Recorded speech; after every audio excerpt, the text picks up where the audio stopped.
ನಮಸ್ತೆ ಸ್ನೇಹಿತರೆ, ಎಲ್ಲಿ ಹೋಗ್ತಾ ಇದ್ದೀನಿ ಅಪ್ಪ ಅಂತ ನೋಡ್ತಾ ಇದ್ದೀರಾ. ಹೌದು, ನಾವು ಸುಮಾರು ದಿವಸದಿಂದ ನಮ್ಮ ಅಜ್ಜಿ ಮನೆಗೆ ಹೋಗಬೇಕು ಅನ್ಕೋತಾ ಇದ್ವಿ. ಅಂದರೆ ನಮ್ಮ ಅಜ್ಜಿಗೆ ಸ್ವಲ್ಪ ಹುಷಾರಿರಲಿಲ್ಲ. ಇದಕ್ಕೆ ಮುಂಚೆ ನಾವು ಹಾಸ್ಪಿಟಲ್ಗೆ ಹೋಗಿ ನೋಡ್ಕೊಂಬಂದಿದ್ವಿ. ಅವತ್ತು ನೋಡಿದ್ದು ಸಮಾಧಾನ ಆಗಿರಲಿಲ್ಲ, ಯಾಕಂದರೆ ಹಾಸ್ಪಿಟ್ಲಲ್ಲಿ ತುಂಬ ಹೊತ್ತು ಬಿಡಲಿಲ್ಲ. ICUಯಿಂದ ವಾರ್ಡ್ಗೆ ಹಾಕಿದ್ರು. ಅವರು ಜಾಸ್ತಿ ಮಾತಾಡೋದಕ್ಕೂ ಆಗಿರಲಿಲ್ಲ. ಸರಿ ನೋಡ್ಕೊಂಬರೋಣ ಅಂತೇಳಿ ಹೊರಟ್ವಿ. ತುಂಬ ಮಳೆ ಇತ್ತು ಅವತ್ತು. ಮಳೆಯಲ್ಲಿ ಹೋದ್ವಲ್ಲ, ಚಳಿ ಆಗ್ತಿತ್ತು ಅಂತ ಫಸ್ಟ್ ಹೋಗಿದ ತಕ್ಷಣ ಕಾಫಿ ಕೇಳಿದ್ವಿ. ಕಾಫಿ ಮಾಡಿಕೊಟ್ರು ನಮ್ಮ ಅತ್ತೆ ಮಗಳು. ಆಮೇಲೆ ನಮ್ಮ ಅಜ್ಜಿನ ಮಾತಾಡಿಸ್ಕೊಂಡ್ವಿ. ಪಾಪ ನಮ್ಮ ಅಜ್ಜಿ ಎಷ್ಟು ಚೆನ್ನಾಗಿದ್ರು ಅಂತಂದರೆ ತುಂಬಾ ಚೆನ್ನಾಗಿದ್ರು. ನೋಡಿ, ಮನುಷ್ಯ ಯಾವಾಗ ಹೆಂಗೆ ಕೆಳಗಡೆ ಬಿದ್ದೋಗ್ತಾರೆ ಅಂತ ಹೇಳೋಕ್ಕಾಗಲ್ಲ.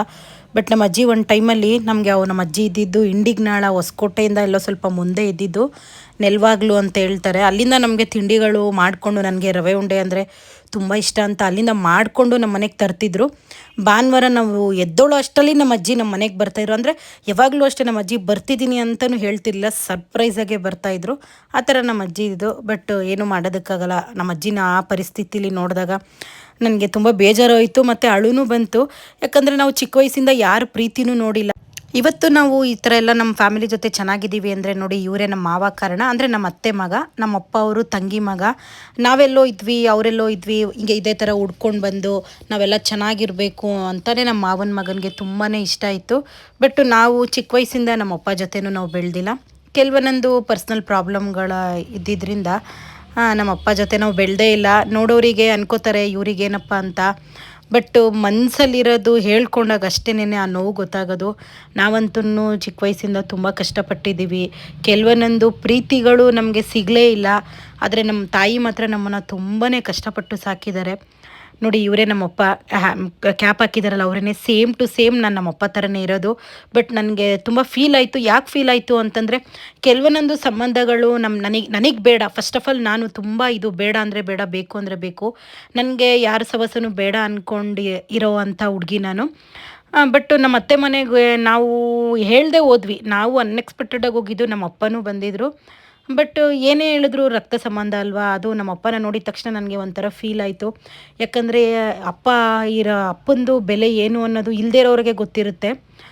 ಸೊ ಹಂಗಾಗಿ ನನಗೆಲ್ಲೋ ಒಂದು ಕಡೆ ಫೀಲ್ ಆಯಿತು. ಬಟ್ ಒಂದು ಕಡೆ ಬೇಜಾರಾಯಿತು. ಯಾಕಂದರೆ ನಾವು ತುಂಬಾ ಕಷ್ಟಪಟ್ಟು ಮೇಲೆ ಬಂದಿದ್ದೀವಿ. ಇವತ್ತು ನಾವು ಇಷ್ಟೊಂದು ಚೆನ್ನಾಗಿದ್ದೀವಿ ಅಂದರೆ ನಮ್ಮಮ್ಮ ಕಾರಣ. ಯಾಕಂದರೆ ಅಪ್ಪನ ಪ್ರೀತಿ, ಅಮ್ಮನ ಪ್ರೀತಿ ಎಲ್ಲ ನಮ್ಮಮ್ಮ ಕೊಟ್ಟಿದ್ದಾರೆ. ಬಟ್ ಏನೂ ಮಾಡೋಕ್ಕಾಗಲ್ಲ. ತಂದೆ ಅನ್ನೋರು ಎದುರುಗಡೆ ಬಂದಾಗ ಆ ಫೀಲೇ ಬೇರೆ ಥರ ಇರುತ್ತೆ. ನನಗೆ ಒಂದು ಕಡೆ ಎಲ್ಲೋ ಖುಷಿ ಆಗ್ತಿತ್ತು, ಒಂದು ಕಡೆ ಬೇಜಾರು ಆಯಿತು, ಒಂದು ಕಡೆ ದುಃಖನೂ ಆಯಿತು. ಖುಷಿ ಯಾಕಾಯಿತು ಅಂದರೆ, ನಾವು ಸುಮಾರು ವರ್ಷಗಳಾದಮೇಲೆ ನಮ್ಮ ಅಪ್ಪನ ನೋಡಿದ್ವಿ.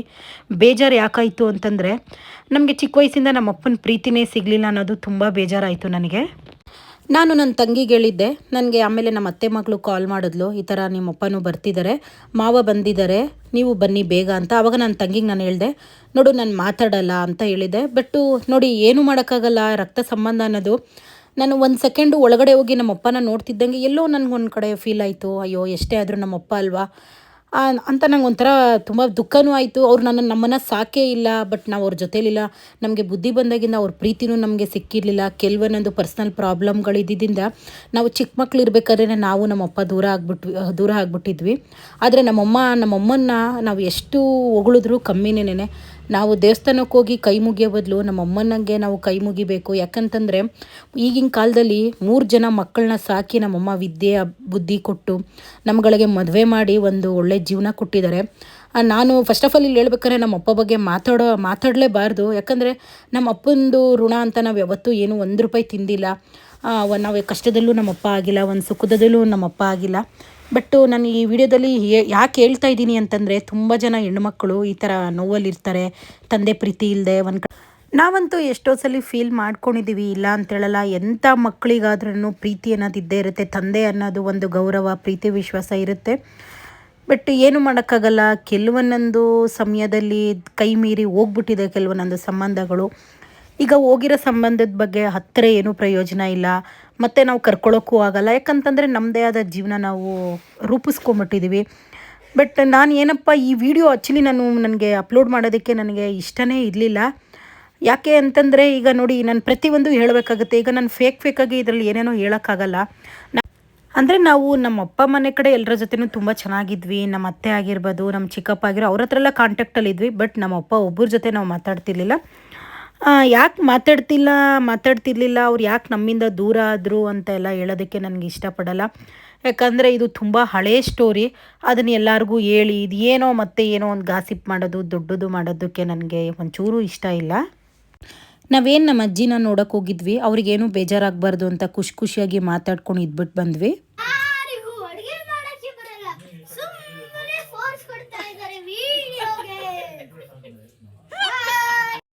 ನಾನು ಏನು ಅಂದ್ಕೊಂಡು ಹೋದೆ, ಒಂದು ಹಾಫ್ ಆನ್ ಅವರ್ ಇದ್ಬಿಟ್ಟು ನಮ್ಮ ಅಜ್ಜಿನ ನೋಡಿಕೊಂಡು ಮಾತಾಡ್ಕೊಂಡು ಬಂದ್ಬಿಡೋಣ ಅಂತ ಹೋದೆ. ಬಟ್ ನೋಡಿ, ರಕ್ತ ಸಂಬಂಧ ಅನ್ನೋದು ಏನೆಲ್ಲ ಮಾಡಿಸುತ್ತೆ. ನಾವು ಸಾಮಾನ್ಯವಾಗಿ ನಮ್ಮನೇಲೇ ಅಡುಗೆ ಮಾಡಲ್ಲ, ಯಾಕಂದರೆ ನಮ್ಮಮ್ಮ ನಮ್ಮನ್ನು ಅಡುಗೆ ಮಾಡೋಕ್ಕೆ ಬಿಡಲ್ಲ.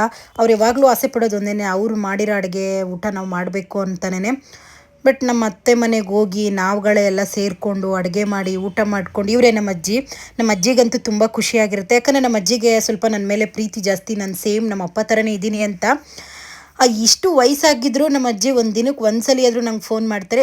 ಏನು ಜಾಸ್ತಿ ಮಾತಾಡಿಲ್ಲ ಅಂದರೂ, ಏನಮ್ಮ ಊಟ ಮಾಡ್ದೆ, ಕೆಲ್ಸಕ್ಕೆ ಹೋಗಿದ್ಯಾ, ಇಷ್ಟು ಅವ್ರು ನನ್ನ ವಾಯ್ಸು ಕೇಳಿಸ್ಕೊಂಡ್ರೇ ನಮ್ಮ ಅಜ್ಜಿಗೆ ಒಂಥರ ಸಮಾಧಾನ. ಊಟ ಎಲ್ಲ ಮುಗಿಸ್ಕೊಂಡು ನಮ್ಮ ಅತ್ತೆ ಮಗಳು ಅವರು ಬೇಗೂರಲ್ಲಿ ಏನೇನೋ ಕೋಟೆ ಅಂತೆಲ್ಲ ಇತ್ತಂತೆ, ಅದನ್ನು ತೋರಿಸ್ತೀನಿ ಬನ್ನಿ ಅಂತ ಕರ್ಕೊಂಡೋದ್ಲು.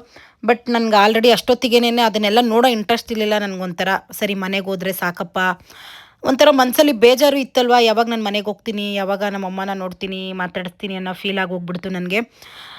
ಯಾಕಪ್ಪ ಆ ಥರ ಫೀಲ್ ಆಯಿತು ಅಂತಂದರೆ, ಸೀರಿಯಸ್ಸಾಗೆ ನಮ್ಮಮ್ಮನ ನಾನು ಯಾವ ದೇವ್ರಿಗೆ ಹೋಲ್ಸಿದ್ರೂ ಕಮ್ಮಿನೇ. ನಮ್ಮನ್ನು ಅಷ್ಟು ಚೆನ್ನಾಗಿ ನೋಡ್ಕೊಂಡಿದ್ದಾರೆ ನಮ್ಮಮ್ಮ. ಯಾವತ್ತೂ ನಮಗೆ ಏನೋ ಒಂದರಲ್ಲಿ ಕೊರಗು, ನಮಗೆ ಕಮ್ಮಿ ಆಗೋಯ್ತಲ್ಲ, ನಮ್ಮಮ್ಮ ಈ ಥರ ನೋಡ್ಕೊಳ್ಳಿಲ್ವಲ್ಲ ಅನ್ನೋ ಥರ ನಮ್ಮಮ್ಮ ಬೆಳೆಸೇ ಇಲ್ಲ. ಅಯ್ಯೋ ನಮ್ಮಪ್ಪ ಇದ್ದಿದ್ರೆ ಈ ಥರ ನೋಡ್ಕೋತಿದ್ರ ಅನ್ನೋ ಥರ ಫೀಲ್ ಬರದೇ ಇರೋ ಥರ ನಮ್ಮನ್ನು ಸಾಕಿದ್ದಾರೆ. ಒಂದು ದಿನಕ್ಕೂ ನಮಗೇನೋ ಒಂದು ಬೇಕು ಅಂತ ಕೇಳಿದಾಗ ನಮ್ಮಮ್ಮ ಇಲ್ಲ ಆಗಲ್ಲ, ಕೊಡಿಸಲ್ಲ, ದುಡ್ಡಿಲ್ಲ ಅಂತ ಯಾವತ್ತೂ ಹೇಳಿಲ್ಲ. ನಮ್ಮಮ್ಮಂಗೆ ಏನೋ ಒಂದು ಕಮ್ಮಿ ಮಾಡಿಕೊಂಡ್ರು ನಮಗೆ ಎಲ್ಲ ಥರ ಕೊಡಿಸಿ ನೋಡಿಕೊಂಡು ಇವತ್ತು ನಾವು ಇಷ್ಟಪಟ್ಟಿರೋ ಥರನೇ ನಮಗೆ ಜೀವನ ಮಾಡೋಕ್ಕೆ ಬಿಟ್ಟಿದ್ದಾರೆ.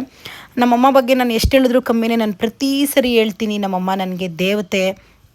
ಕೋಟೆ ಎಲ್ಲ ನೋಡಿಕೊಂಡು ಅಲ್ಲಿ ಒಂದು ನರ್ಸರಿ ಇತ್ತು. ನಮ್ಮ ಅತ್ತೆ ಮಗಳು ಹೇಳಿದ್ಲು ಅಲ್ಲಿ ಇಂಡೋರ್ ಪ್ಲ್ಯಾಂಟ್ಸ್ ಎಲ್ಲ ತುಂಬ ಚೆನ್ನಾಗಿದೆ ಮತ್ತು ಪಾಟ್ಗಳೆಲ್ಲ ಚೆನ್ನಾಗಿರೋ ಸಿಗುತ್ತೆ ಅಂತ ಹೇಳಿದ್ಲು.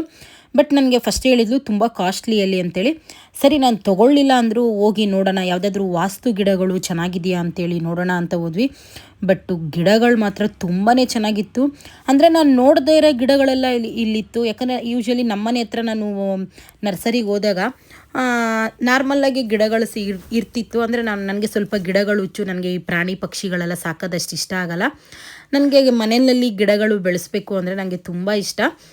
ನಾನು ಯಾವಾಗಲೂ ಹೋಗೋ ನರ್ಸರಿನಲ್ಲಿ ಈ ಥರ ಪ್ಲ್ಯಾಂಟ್ಸ್ ಎಲ್ಲ ಇರಲಿಲ್ಲ. ಬಟ್ ನಂಗೆ ಇಲ್ಲಿ ನೋಡಿದ ತಕ್ಷಣ ಓ ವಾವ್ ಸಖತ್ತಾಗಿದೆ ಅಪ್ಪ ಅನ್ನೋ ಥರ ಇತ್ತು. ನಾನೆಲ್ಲ ಏನೂ ತುಂಬ ತೊಗೊಳ್ಳಿಲ್ಲ. ಇದು ಬೈ 1 get 1 ಇತ್ತು.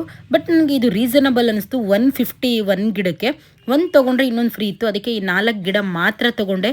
ಈ 4 ಗಿಡ ನಾನು ಯಾಕೆ ತೊಗೊಂಡೆ ಅಪ್ಪ ಅಂತಂದರೆ, ನಮ್ಮಪ್ಪ ನಮಗೆ ಹೋಗ್ಬೇಕಾದ್ರೆ ದುಡ್ಡು ಕೊಟ್ಟಿದ್ರು. ಸೊ ಆ ದುಡ್ಡಿಗೆ ಏನು ತೊಗೊಳ್ಳೋದು ಅಂತ ನಾನು ಅಲ್ಲೇ ಕುತ್ಕೊಂಡು ಅನ್ಕೋತಾ ಇದ್ದೆ. ಆವಾಗ ಸರಿ ಈ ಗಿಡ ತೊಗೊಂಡೋಗೋಣ, ಈ ಗಿಡ ನಮ್ಮ ಮನೇಲಿ ಹೆಂಗೆ ಬರುತ್ತೆ ನೋಡೋಣ ಅಂಥೇಳಿ ಆ ಗಿಡ ತೊಗೊಂಡೆ. ಗಿಡ ಎಲ್ಲ ತೊಗೊಂಡು ಮತ್ತೆ ವಾಪಸ್ ನಮ್ಮ ಅತ್ತೆ ಮಗಳು ಮನೆಗೆ ಬಂದಾಗ ಅವಳು ಕುಂಕುಮ ಎಲ್ಲ ಕೊಟ್ಟಳು. ಬಟ್ ಫೈನಲಿ ತುಂಬ ಖುಷಿಯಾಗಿ ಇದ್ಬಿಟ್ಟು ಬಂದ್ವಿ. ಬೇಜಾರು ಮಾಡ್ಕೊಂಡು ಬರ್ತೀನಿ ಅಂತ ಅಂದ್ಕೊಂಡೋಗಿದ್ದೆ.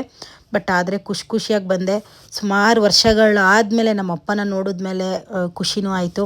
ನಮ್ಮ ಅಜ್ಜಿಗೂ ತುಂಬ ಖುಷಿ ಆಯಿತು ಮೊಮ್ಮಕ್ಕಳನ್ನೆಲ್ಲ ನೋಡಿ. ಸೊ ನಿಮಗೆಲ್ಲ ಈ ವಿಡಿಯೋ ಇಷ್ಟ ಆಗುತ್ತೆ ಅನ್ಕೋತೀನಿ. Thank you.